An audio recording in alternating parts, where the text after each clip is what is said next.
Hi, my name is Oswald Sabrino, and I'm the author of this book, John Dewey's Social Philosophy. This is a short video preview of the book.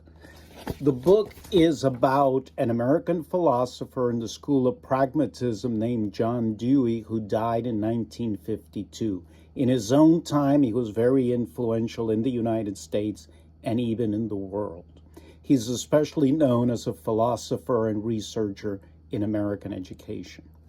Social philosophy has to do with how we structure our society. Let me read a little of the introduction to this book to give you an idea. This book reproduces the original award-winning essay entitled The Relevance of John Dewey's Social Philosophy. This essay was completed in March 1983, and this essay was the first place winner in the 1983 John Dewey Undergraduate Essay Project, sponsored by the Center for Dewey Studies, which specializes in collecting materials about John Dewey and publishes his collected works. So if you're a John Dewey scholar or researcher, this is a place you would go at Southern Illinois University in Carbondale, Illinois.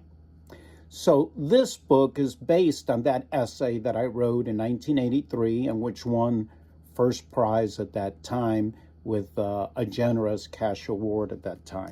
Let me continue with the introduction. Although I wrote this essay as an undergraduate in the 1980s, the social philosophy of John Dewey remains relevant today in the 21st century as American politics continues to be driven by the conflict between cruel right-wing policies and the continuing quest for social justice and fairness for all. So my wish, which I express in this introduction, is may the ideals of John Dewey, a great American philosopher and educator, inspire others today and in the future, especially in extending the privileges that belong to a small elite to a wider and wider group of educated citizens. So this short book, I say an essay, but the essay was quite long, in my opinion, is John Dewey's Social Philosophy, with a new introduction from 2022 to update the context from 1983. But the essay is there as it was originally, with any comments needed to indicate to the reader an updated view of the context of the essay. John Dewey, my final words I want to say about him, I would call him, when it comes to politics and social philosophy, a philosopher of democracy.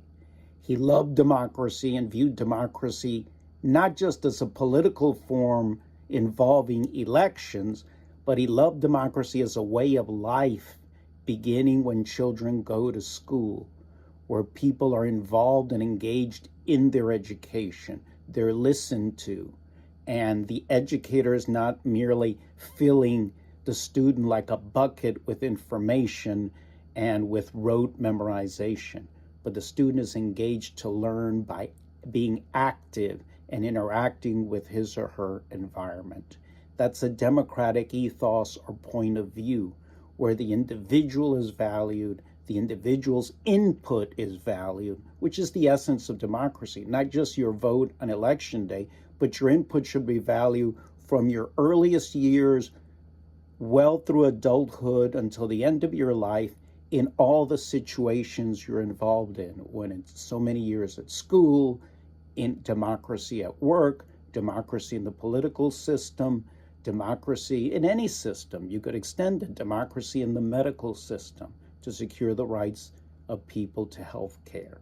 So John Dewey is relevant today. He's always relevant where there's a struggle against elitism and for democracy, which opens privileges that are kept only for a few, opens those privileges of education and health care and participation in government to everyone.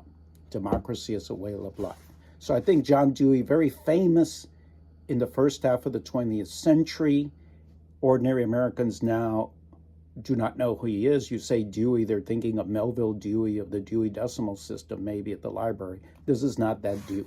This is a great philosopher whose writings and thoughts are still relevant today. Thank you.